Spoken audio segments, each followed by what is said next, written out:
Signataro Jono Vileišio anūkas, vyriausios dukros Birutės vaikai, Gediminas su jaunesnėja seserimi Reda savo vaikystės metais patyrė skaudžiausius gyvenimo išbandymus. Su mama slapta grįžus į Lietuvą, šeimą lydėjo buvusių tremtinių Dalia. Motina neišvengė kalėjimo. Reda skurdo vaikų globos namuose, įsikūrusiuose visai greta prabangių Petro Vileišio rūmų Antakalnyje. O Gediminą priglaudė profesoriaus Tado Ivanausko šeima. Sunku buvo gyventi. Žinoma, vaikystė, jaunystė yra, taip sakant, sunki. Kai man gyvenant pas profesorių Ivanauską, teko iš Obelinės, tai yra 9 kilometrai, vaikščioti į Kauną į mokyklą. Mums išnuomojo profesorius su vietiniu Vytu tokiu Jankūnu gyvenom, kambariukė nedideliam, pas Batsiuvį Vilniaus gatvėj. Žinoma, vaikai buvom mes, beveik gatvės vaikai. Ir to laikų apie mane pamatė, kad mane labai gerai pamatė mano tetos Vidūno alėjai. Ir aš papuoliau į tetų ir dėdžių globą ir griežta ranka dėdės Stasio, mane, taip sakant, pakėlė į žmonės, ta prasme, kad pas mane mokantis mokykloj buvo nelabai geri pažymiai, o dėka dėdės priežiūros mano pažymiai gerėjo ir, taip sakant, prasidėjo tie mokslai.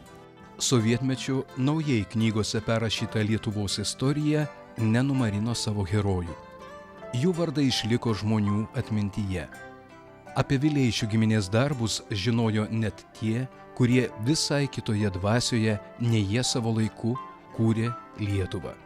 Mama reikėjo gauti leidimą į Rasų kapines ir nuėjau, tada buvo vykdomo komiteto pirmininkas Vildžiūnas ir pirmas sekretorius, tada valdžia buvo didelė, Feliksas Bieliauskas. O Feliksas Bieliauskas ir mano prieškarinė auklė, Bronė, buvo giminės ir geri pažįstami. Taip, kad apie mus žinojo. Ir aš labai buvau nustebintas, kada man įtikinėti nereikėjo ir iš karto gavau leidimą mamą palaidoti Rasų kapinėse. Ir tokie susitikimai kartais pažymėdavo Vileišių tą giminę.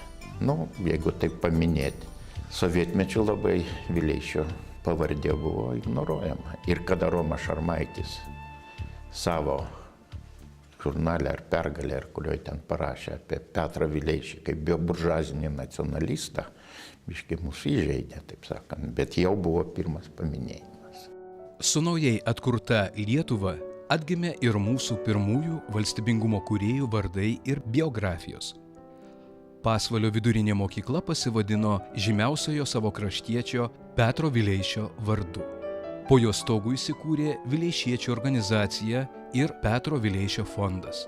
Jaunuoliai su šiuo vardu pasirenka sąmoningą ir turiningą veiklą, puoselėja gražias vileišietiško gyvenimo sampratas, tradicijas.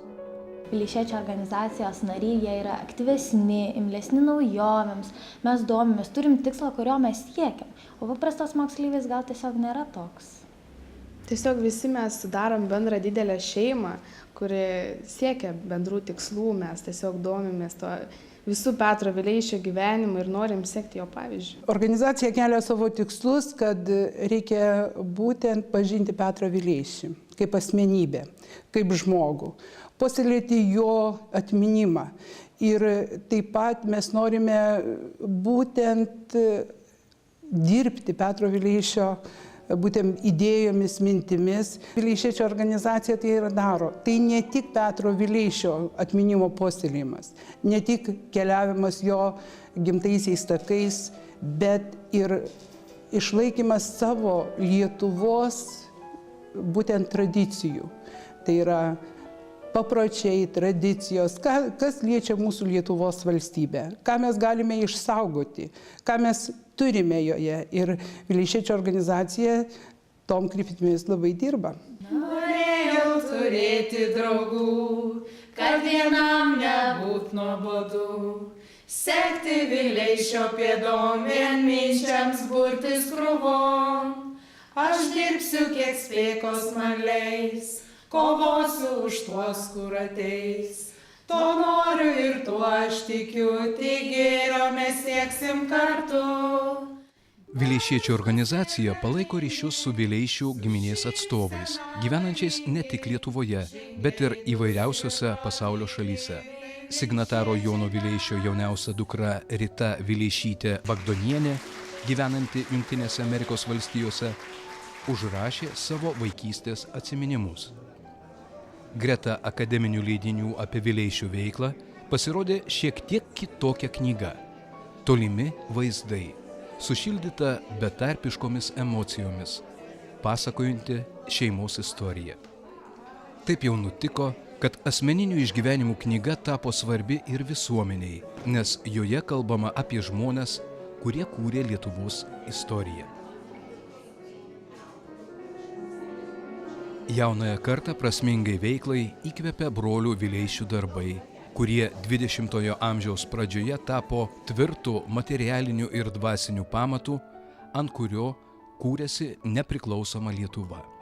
Praėjus daugiau nei 100 metų, ši karta įgavo didvyrių aureolę, o jų atminimas ir nuopelnai verti įamžinimo.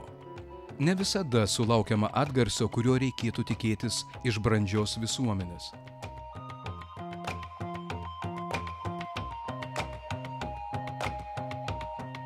Apie pirmąją lietuvišką mokyklą Vilniuje, įkurtą Emilijos ir Antano Vileišių pastangomis, atmena ir įamžinti siekia tik specialistai. Mes stengiamės kažkiek patalpų paskirtį artinti prie buvusios, kadangi šitame korpuse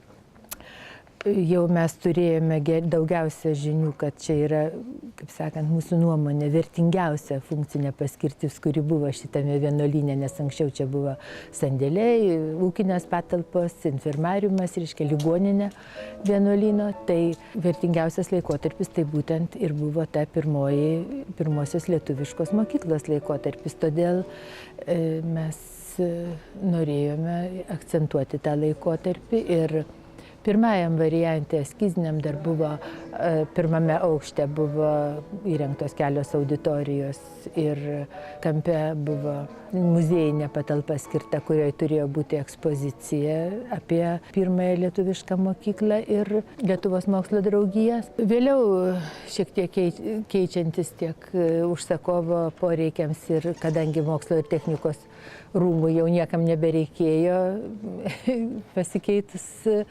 laikotarpiui, tai čia jau pradėta ieškoti, kaip patalpas išnaudoti ekonomiškiau, naudingiau ir buvo šitam korpuse, šitas korpusas buvo pritaikytas svečių namams, tai kadangi iš tiesų ir mokyklos laikotarpyje antrame aukšte tikrai buvo gyvenamos patalpos, čia buvo bendrabutis, kažkur yra nakvodavęs ir Basanavičius. Užsakovui tam svečių namams reikėjo kavinės, manėme, kad galbūt jeigu išlieka visa planinė struktūra, tai kavinė, jeigu jinai turėtų tam tikrą tokį charakterį primenantį istoriją ir netgi buvo toj pačioj kavinėje viena ta salė palikta kaip memorialinė, kaip muziejinė su nuotraukom. Manėm, kad čia galėtų būti kaip klubinė patalpa, kaip kas, bet, laikui bėgant šiek tiek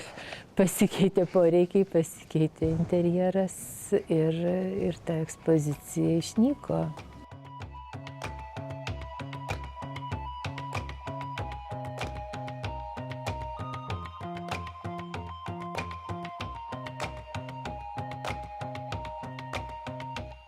Po truputį Vileišių giminės darbų aktualizavimas šių dienų kontekste visuomeniai tęsiasi. Dar vienas svarbus projektas, kurį jau keletą metų iš eilės siekiama įgyvendinti, tai Vileišių kolegijos siekis pastatyti 3 broliams Vileišiams paminklą Vilniuje, mieste, kuriame jie daugiausiai dirbo. Aš manau, kad pati tokia idėja yra ne tik susodinti prie stalo Vileišius, bet ir susodinti prie vieno stalo, prie tos tikrosios Lietuvos, kurie savo ranką braižė Petras Vileišis, susodinti ir visus lietuvius geriems ir dideliems darbams, nes jų ta kelionė į Lietuvą, jų ruošimasis, viskas, tai yra savotiška legenda. Atvažiuoti, kur lietuviškai kalba ten 2% ten, tai yra toks pasišventimo reikia. Jis galėjo savo tarp kur nors Rusijoje, ten Kaukaze ar panašiai, kuris uždirbo milijonus. Jie ten dalis ir didžioji dalis ir liko, dėja. Bet tai, ką jie padarė, atsiveždami savo, siekdami to, kas labiausiai reikalinga Lietuvai. Ir viską darė. Tai yra labai ūkiškas požiūris, iš tėvų atsineštas, ko reikia, to imasi. Reikėjo leisti knygelės, mokyti žmonės, šviesti, leido knygelės. Atsikvietė Joną Basanavičių, kad važiuotų. Ir Petro dėka jis atvažiavo į Lietuvą. Petras primygtinai reikalavo grįžk ir dirbti tautos labui čia vietoj Lietuvoje. Ir viską, savivaldybės, jeigu padėsim apie Jono Vileišio, jis pradėjo nuo paprasčiausio ūkiškai, nuo apsišlavimo. Pradėjo, kai kas tai pasijuokė, sako, pirmiausia, kanalizacija. Na taip, Kauną padarė, padėjęs nuo kanalizacijos, padarė europinių miestų. Taip daugelis tokių. Mes kartais galvojam, kad čia reikia, paminklas toks mano sostiniai, tai man atrodo turi būti, bet visur gali būti atmintis jų. Vileišių giminės vardas, įprasmintas darbais atgimstančioje Lietuvoje, tampa istorinės atminties ženklais. Praeitis susijungia su dabartimi, rytojus įgauna prasmę, kai turime į ką atsiremti.